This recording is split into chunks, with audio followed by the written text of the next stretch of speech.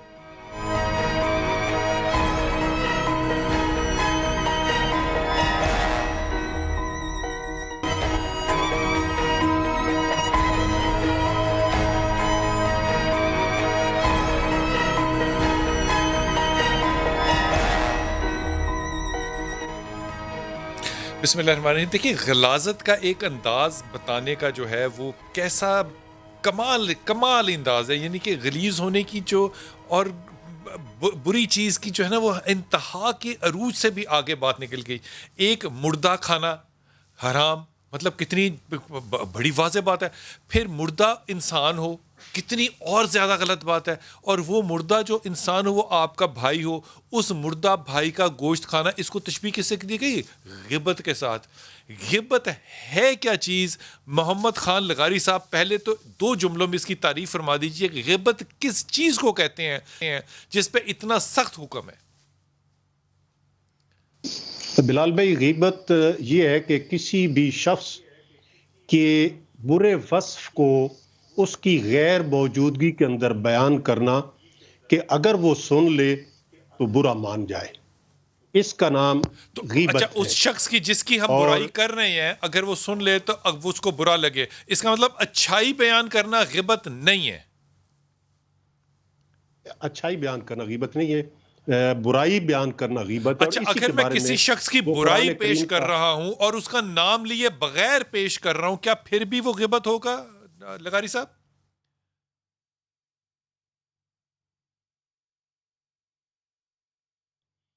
وہ غیبت ہی قرار پائے گی. اور یہ غیبت وہ ایسا غیبت ہی برا قرار پائے گی. عمل ہے جو بدکاری سے بھی برا ہے.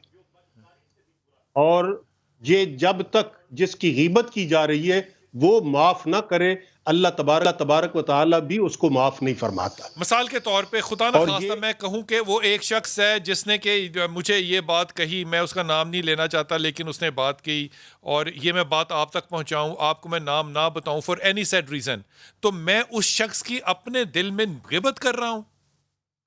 اس کے بارے میں تو ایک اور چیز بھی آتی ہے سامنے کہ مجالس کے اندر جو گفتگو ہوتی ہے وہ دراصل امانت ہوتی ہے.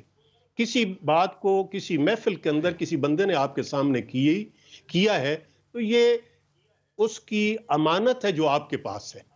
آپ اگر اس بات تو کو آپ نے کہہ خیانت رہے کی، ہیں وہ تو اس کو وہ خیانت کے مرتکب بھی ہو رہے ہیں.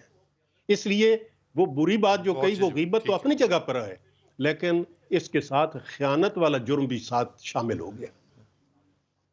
ٹھیک ٹھیک ٹھیک، آپ نے خان صاحب بڑی اچھی بات کر دی. طاہر بھائی آپ فرمائیے کہ یہ غیبت جو ہے اس کے اوپر اتنی بری بات کہی گئی کہ یہ ایک تو مردہ ہے، ایک آپ کا بھائی ہے، اور پھر آپ اس کا گوشت کھا رہے ہیں.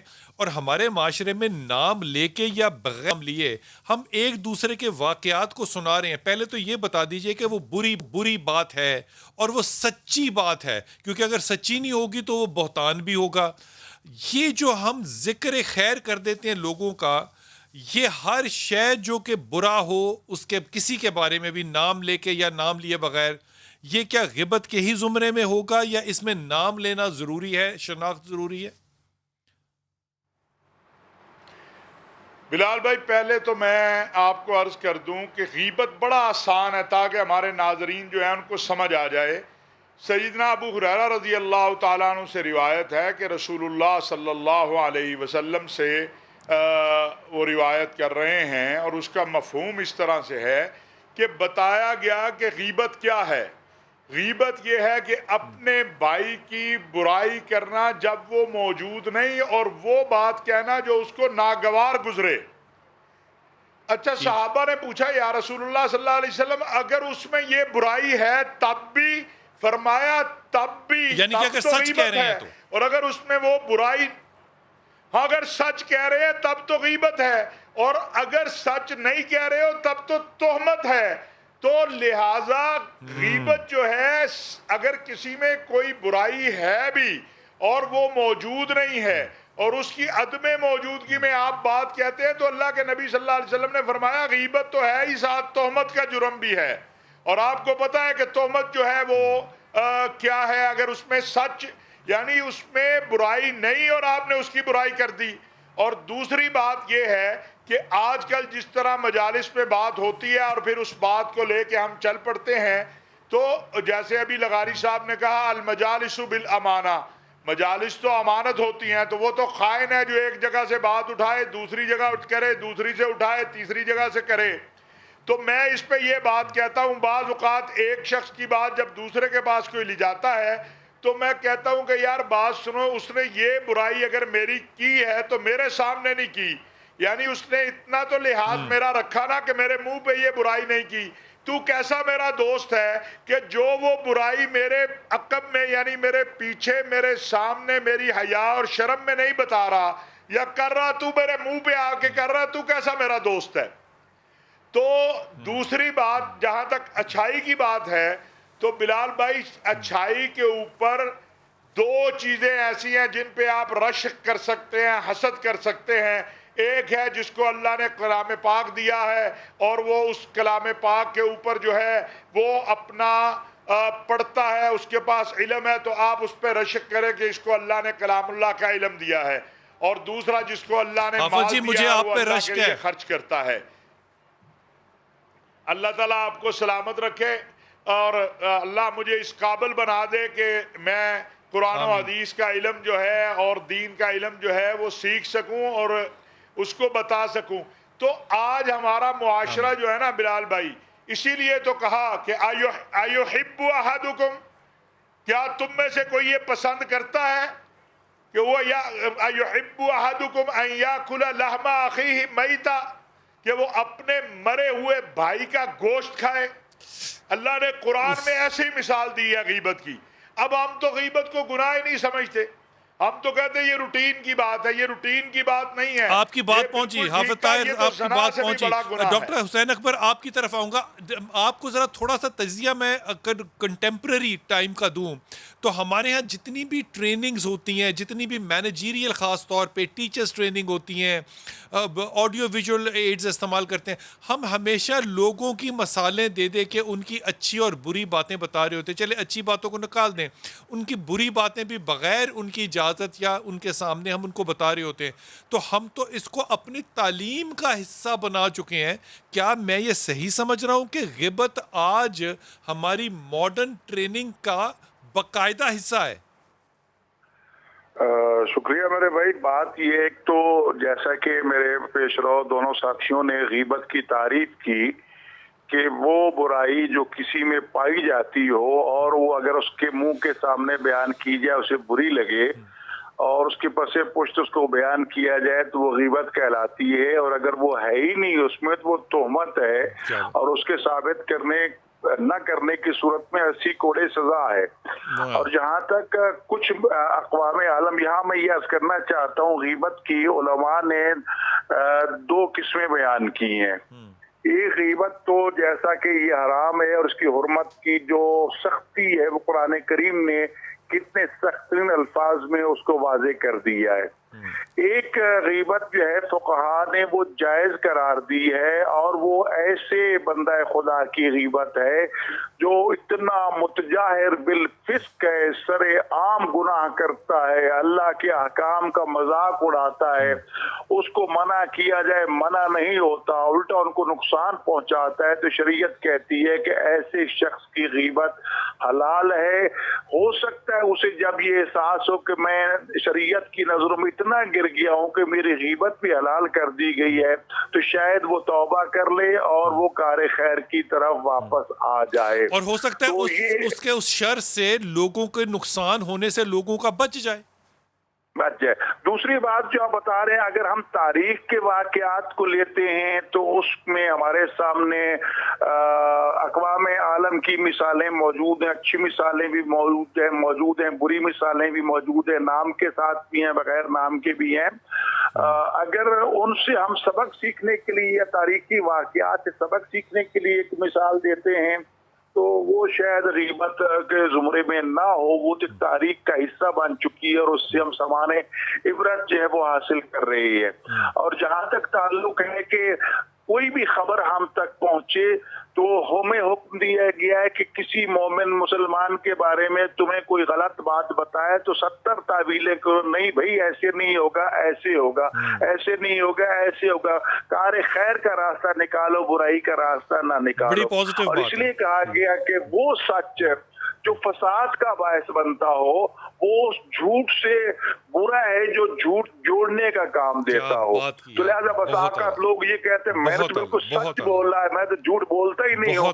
تمہارے سچ کی وجہ سے آگ لگ گئی ہے پورے معاشرے میں, اس سچ کا کیا فائدہ. اور فرمایا وہ جھوٹ جو 2 مومنوں کو 2 مسلمانوں کو ناراض کو جوڑنے کا کام دے تو فرماتے ہیں وہ سچ سے کہیں بہتر ہے. بہت اچھی بات ڈاکٹر صاحب, آپ نے بات کا بہت بڑا ایک احاطہ کھول دیا. میں واپس آؤں گا اگلے سیگمنٹ میں تو انشاءاللہ اسی بات کو کنٹینیو کروں گا. ابھی آپ کو ہدیتاً سید صاحب جو ہیں, ارباز جو ہیں, وہ ہدیت نعت جو ہے وہ پیش کر رہے ہیں. جی ارباز, السلام علیکم. وعلیکم السلام. جی کوئی سلیقہ ہے آرزو کا, کوئی سلیقہ ہے آرزو, میری بندگی ہے یہ سب تمہارا کرم ہے آقا, یہ سب تمہارا کرم ہے آقا, یہ سب تمہارا کرم ہے آقا. کہ بات اب تک بنی ہوئی ہے یہ سب تمہارا کرم ہے آقا. کسی کا احسان کیوں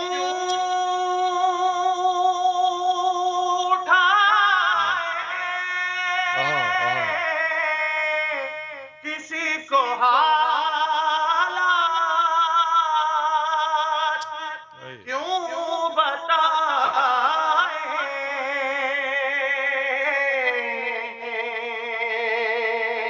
کسی کا احسان کیوں اٹھائے,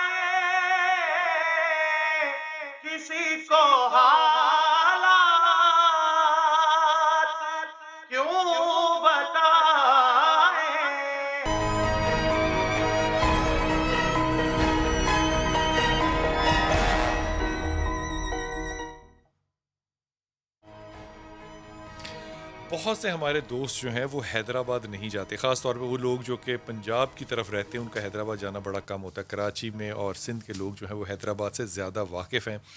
حیدرآباد بہت ہستہ بستہ، اللہ تعالیٰ ہمیشہ اس کو ایسے ہی رکھے شہر ہے، لیکن وہاں پہ رہنے والے جو ہیں وہ آج کل کیا ہماری ہی طرح لاہور، اسلام آباد، پشاور کی طرح ہی وکٹمز ہیں ہائی پرائسز کے؟ نہیں، ہمارے ساتھ پون کمار ہے۔ پون، بہت شکریہ آپ کا، آپ ہمارے ساتھ ہیں۔ ایک تو آپ کا نام بہت خوبصورت ہے اور آپ ہمارے ساتھ ہیں۔ یہ فرمائیے کہ حیدرآباد میں کیا صورتحال ہے اجناس کی، پھلوں کی اور سبزیوں کی، اور پھر ان چیزوں کا رمضان سے پہلے اور رمضان کے درمیان بھی ذرا تجزیہ کیجیے گا کہ قیمتوں کا کیا فرق پڑا؟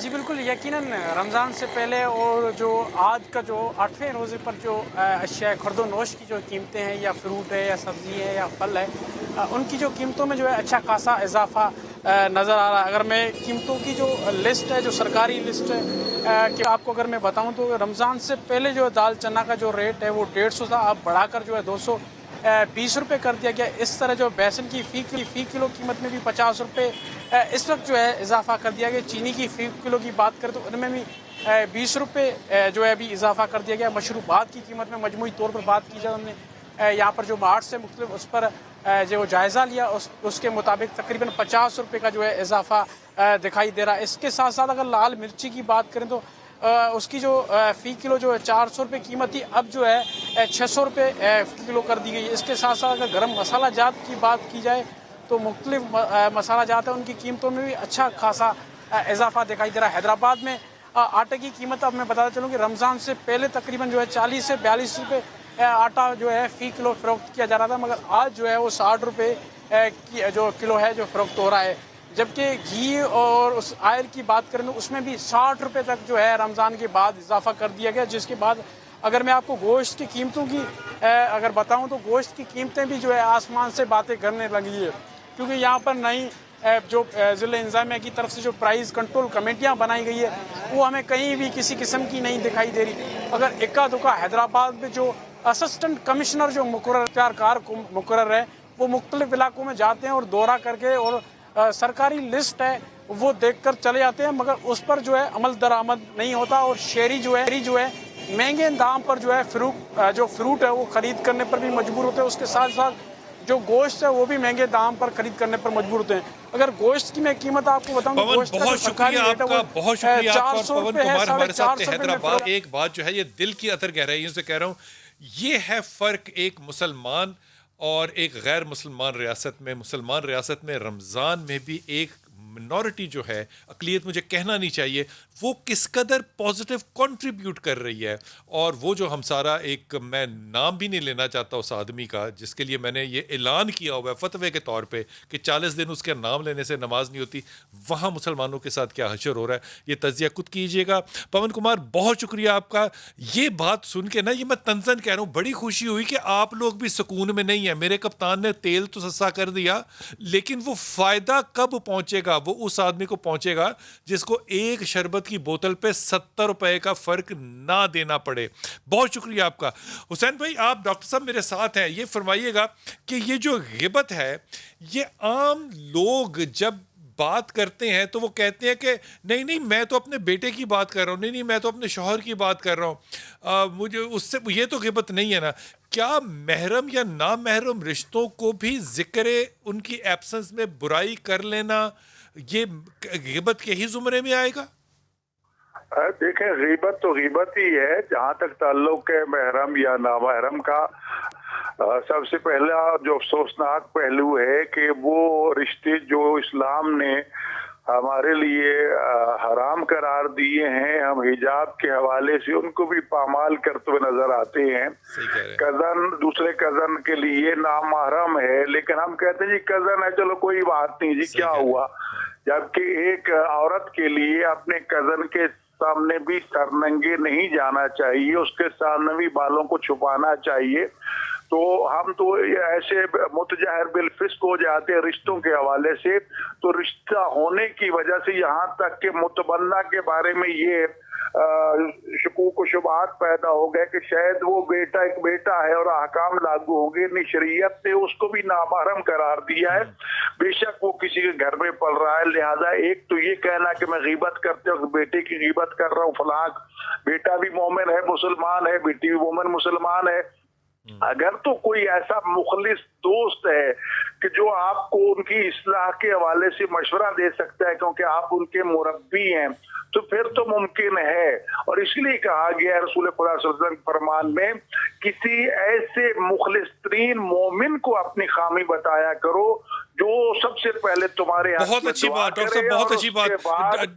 طاہر بھائی ایک جملہ سے مجھے فرما دیجیے گا کہ ہم علماء کرام کو, میں خاص طور پہ میں علماء کرام کا تذکرہ ان کی ایبسنس میں ہمیشہ پبلکلی بھی اور ہمیشہ کرتا ہوں, کیا علماء کرام کا حوالہ دینا جو ہے یہ غیبت ہے؟ علمی حوالے کی بات کریں. خیر کی بات آپ آگے پھیلا رہے ہیں تو آپ ان کے ساتھ بھی نیکی کر رہے ہیں اور اپنے ساتھ بھی نیکی کر رہے ہیں. اور دوسری بات بہت اچھی بات, آپ نے میری زندگی کو آسان کر دیا کیونکہ میں آپ کے حوالے ڈاکٹر صاحب کے حوالے اکثر اور اکثریت میں دیتا ہوں. طاہر بھائی بڑی ادب کے ساتھ مجھے یہ فرمائیے کہ آج کا جو زمانہ جا رہا ہے اس میں آپ کی دعائیں جو ہیں وہ آنکھوں میں آنسو لے کر آ جاتی ہیں. آپ سے درخواست ہے کہ خاص طور پہ آج کے وقت کی نسبت سے, اور رمضان 8 ہو گئے روزے, خصوصی دعا فرمائیے.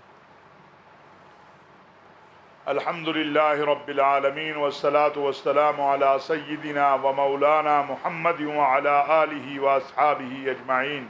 اللہم ربنا ظلمنا انفسنا وإن لم تغفر لنا وترحمنا لنکونن من الخاسرین. یا الہ العالمین یا ارحم الراحمین, اے کریم اے رحیم, ہم اپنے تمام صغیرہ کبیرہ ظاہری باطنی سری اعلانی اے اللہ جو جانتے ہیں, اللہ جو نہیں جانتے, یا اللہ سب گناہوں کی معافی مانگتے ہیں اے اللہ, اور توبہ کرتے ہیں. اے مالک الملک ہماری توبہ کو توبۃ النصوح بنا دے, ہمیں اس پہ استقامت دے دے. اے اللہ پوری انسانیت پہ رحم فرما دے, پوری انسانیت کے عافیت کا معاملہ فرما دے. یا الہ العالمین یا ارحم الراحمین, امت محمد صلی اللہ علیہ وسلم پہ رحم فرما دے. یا اللہ ہم تیرے نبی کے امتی ہیں. وہ بدو نے کہا تھا یا اللہ تیرے تکلیف ہو, تجھے تکلیف ہوتی ہے, تیرے نبی کے امتی کو تکلیف ہو, تیرے نبی کو تکلیف ہوتی ہے. یا اللہ ہمارے پاس کچھ نہیں, یہ رمضان کے یا اللہ رحمت کا عشرہ ہے. یا اللہ تو نے دیا اسی لیے کہ ہم گندے ہیں یا اللہ, تیرے احکامات کی خلاف ورزی کرنے والے, لیکن اے اللہ آگے معاف کر دے. یا اللہ پوری انسانیت کو اس وبا سے نکال دے. یا اللہ آمین ثم آمین العالمین, آمین ثم آمین یا رب العالمین. کیا خوبصورت بات کی, کیا خوبصورت بات کی کہ اللہ ہمیں دکھ ہوگا تو ہم تیرے نبی کو تکلیف ہوگی. اس وقت ہم دیکھتے ہیں ہم لوگ اور ہمارے لوگ اور ایک جلی ہوئی خاتون کے ساتھ جو ہے وہ کیا حالات اور کیا واقعات ہیں یہ آپ تک پہنچا رہے ہیں.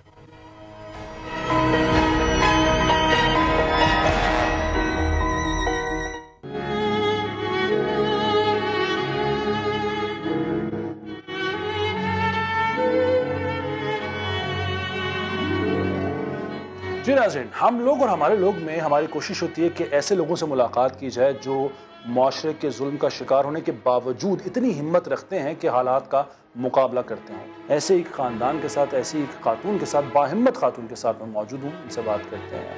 کا نام ہے مریم. السلام علیکم مریم. وعلیکم السلام. پہلے تو میں اپنے ناظرین کو آپ کی زبانی بتانا چاہوں گا, آپ کا جسم جلا ہوا ہے. جی میں 53% بن. 53% آپ کا جسم جلا ہوا ہے, کیسے؟ میرے سسرال والوں نے مجھے جلا دیا تھا. کیوں؟ لالچی تھے, آئے دن ان کی کوئی نہ کوئی ڈیمانڈ ہوتی تھی. پہلے میرے بھائی کو کہتے بائک لے کے دو, پھر میرے گھر والوں کو کہتے برتن لے کے دو. لاسٹ ڈیمانڈ ان کی گھر کی تھی. انہوں نے مجھے مار کے گھر سے نکال دیا کہ اپنے بھائی کو گھر لے کے دے, ورنہ یہاں آنے کی کوئی ضرورت نہیں. آپ کے والد نہیں ہیں؟ میرے والد نے دوسری شادی کر لی, وہ ہمارے ساتھ نہیں رہتے. کتنا عرصہ شادی رہی آپ کی؟ میری شادی 1 سال 1 ماہ. اور اس دوران وہ ظلم و ستم کرتے رہے, آپ پہ مار پیٹ کرتے رہے. یہ آپ کا بیٹا ہے ساتھ؟ جی یہ میرا جب بیٹا. انہوں نے آپ کو جلایا تب یہ تھا؟ یہ تب 3.5 ماہ کا تھا جب میری سانس نے مجھے آگ لگائی. اس کو چھت سے نیچے پھینک دیا تھا. اس بچے کو چھت سے نیچے پھینک دیا؟ جی.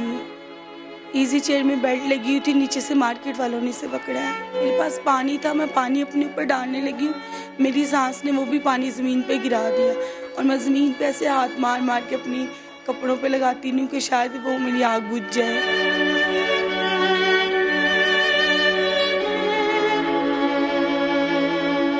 مریم چلیں, یہ تو بڑا افسوسناک ہے, میری ہمدردیاں آپ کے ساتھ ہیں, آپ لیکن بڑی ہمت والی ہیں کہ آپ مقابلہ کر رہی ہیں حالات کا.